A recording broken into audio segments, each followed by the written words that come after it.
Alors, il y a 10 ans, je dirigeais le syndicat de l'édition phonographique. Donc c'était un peu loin à l'époque de la presse et du journalisme.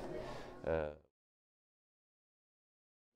Dans les médias d'information, ce qui a changé, c'est banal ce que je vais dire, mais c'est l'information en continu et instantanée. Et c'est surtout la pression, me semble-t-il, qui s'exerce sur les médias de la part de l'information qui n'en est peut-être pas une, mais qui est relayée par les réseaux sociaux, qui est relayée par les vidéos que chacun d'entre nous peut faire, etc.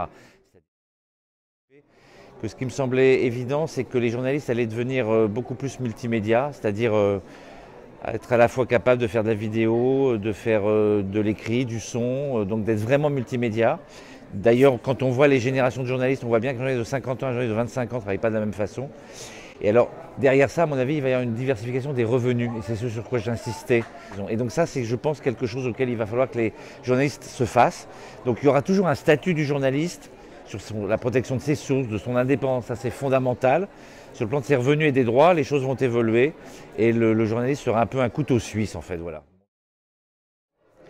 J'ai un souhait surtout, c'est qu'on retrouve des médias capables de prendre du recul. Je pense qu'il y aura une évolution dans le bon sens, parce que vous savez, historiquement, il y a toujours des effets de balancier.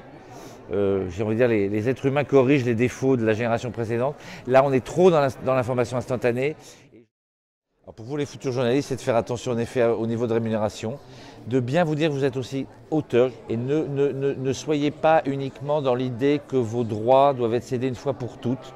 Vous avez un droit de regard sur ce qu'on fait de vos papiers. Et la deuxième chose, c'est de faire la part vous-même entre la vraie information professionnelle, la garantir, et l'information de monsieur et madame tout le monde.